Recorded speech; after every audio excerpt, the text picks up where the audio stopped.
What are the challenges you currently face in the transition from SAS to lead teacher? One of the biggest challenges, I think, for me is trying to get a schedule down without running out of time for me. as far as like, for instance, on Wednesday when we do collaborative planning, it's a very filled day where we might go from one meeting to another meeting, from one meeting to another meeting, and I didn't realize that when we had a little break there that I should have eaten lunch. So I didn't get lunch on that day, so I learned a lesson from that on Wednesdays I have to be able to structure time for lunch as well. I think probably the fine line of making sure I don't step on department leaders' toes and taking the time to also train that person well. So at this point I'm kind of splitting my time there and also keeping with fidelity to the new teachers as well, since obviously that's our priority. And and realizing the needs of all the new teachers, and some of them are many.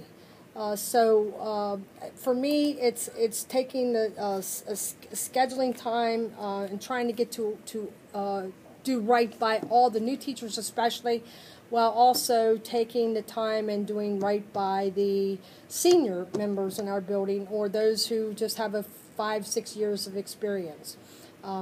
So that for me has been the biggest challenge so far, of trying to let go of things that I know need to be taken care of, like our reading interventions, but at the same time realizing that it is department leader responsibilities and trying to help her transition as well. So it's helping the department leader transition at the same time I'm transitioning. So just figuring all that out and doing right by everybody. That's been my biggest challenge. Thanks. Do you have any words of wisdom for any of the lead teachers that might be seeing this on My Big Campus?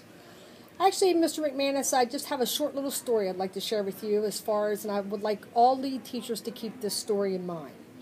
I'm going to tell you a story of a little girl who went to Bester Elementary School and was a struggling reader and writer all throughout school, and that little girl was me.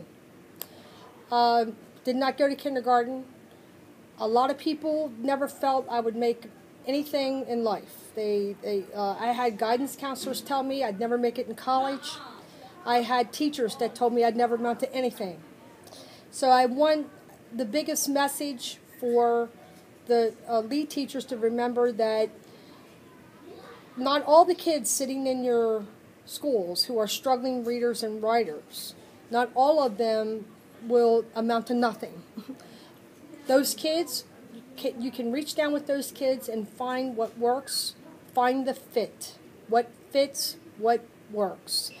It's someone along the line, and it was a teacher who hooked me and wanted to change my life. And the teacher basically looked at me and said, "What are you doing with your life?" And I took that in and thought, I don't know what I'm doing with my life. And he said, "You are wasting your abilities," and no one had ever spoken to me that way before. It was the first time in my life I thought, man, I could be somebody. So I have to tell you that going through all the, people around me, people like Jessica Reinhardt, people like, there are so many people I could name who lifted me up and said I could be somebody, and said, look, you can do this. And as we get into leadership roles, we even change ourselves. I would have never thought the time would have ever come in my life when I would be a lead teacher in Washington County Public Schools. And I promise you, there are a lot of educators that would have never thought it possible either. So my message to you is, don't give up on those teachers that you think are tough, because you could turn them into leaders too. So that's my message for lead teachers. Thank you, Tina. Welcome.